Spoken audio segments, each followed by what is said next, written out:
वर्ष अघिको कुनै एक दिन। जति बेला म ब्याचलर्स पढ्थेँ, दिन रातको कोटाइले जीवनमा नैराश्यता बाहेक केही थिएन। जीवनमा रङ्गहरू थिएनन्, निरज श्याम श्वेत, जहाँ कालो र सेतो बाहेक कुनै रङको अस्तित्व थिएन। न कुनै प्रेरणा, न उति साह्रो जिजीविसाको उत्कण्ठा। र मौसम उस्तै बेरङ्गको थियो, फुङ्ग उडेको, जसरी भर्खर रङ्गाएको भित्ता बर्खे झरीले खोइलिन्छ। वरिपरिका जङ्गल पात पतिङ्गर त्यस्तै उजाड र वेदनामा चिच्चाइरहे चाहिँ देखिन्थे सधैँ। आकाश निलो देखिन छाडेको थियो, जङ्गलको हरियो बिस्तारै पहेँलिएको थियो, खोला नाला उत्साहले बग्न छाडेका थिए।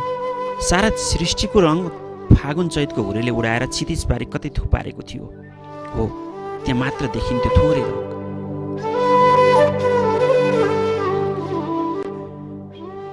र त्यो वर्ष पनि कीर्तिपुरमा होली आयो। मेरा लागि त्यो होली पनि उस्तै बेरङ्गको थियो। रङहरू रङ्गहीन थिए। होली पूर्णतः सफल खलनायक देखिन्थ्यो। रङहरूले धर्म बिर्सेका थिए, रङ्गाउन आफू रङ्गाउन।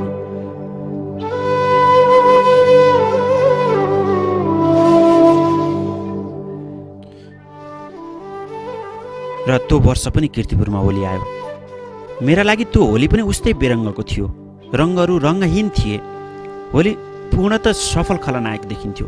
रङहरूले धर्म बिर्सेका थिए, रङ्गाउन आफू रङ्गिन। दिक्क मान्दै गल्लीको एउटा पेटीमा बसिरहेको थिएँ। दिउँसो करिब 2 बजेको थियो। त्यतिकैमा एक हुल मानिसहरू आँखा अघि आए। लट्ठी टेक्दै उभिएका मानिसहरूको समूहमा सबै दृष्टिबिन थिए। उनीहरूलाई म प्राय देखिरहन्थेँ कीर्तिपुरमा, गाडीमा, होटलमा, गल्लीहरूमा, चोकमा, गुम्बाहरूमा। त्यो हुल त्यसरी एकाएक आँखा अघि आएपछि म अल्लमल्ल परेँ। उनीहरूले मलाई देख्दैनथे, तर पनि लाग्थ्यो उनीहरू मलाई हेरिरहेका छन् र पस्कन चाहन्छन् एउटा यादगार प्रस्तुति। एकछिनपछिको गाईगुईपछि सबैले गोजीबाट रङ झिके र एक आपसमा दल्न थाले, हरियो, रातो, गुलाबी। उनीहरू एकैछिनमा राता र हरिया भए, हाँसे, रमाए, हल्ला गरे। म अवाक भएर हेरिरहेँ।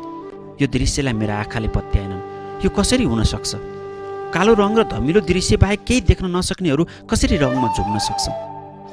न्युटन भन्थे, सेतो रङमा 7 वटा रङ मिसिएका हुन्छन्।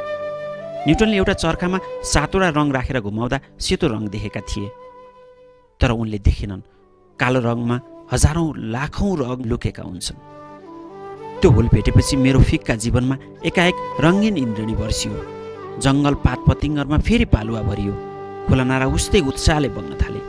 म दोस्रो पटक जन्मिएको सायद त्यही दिन थियो।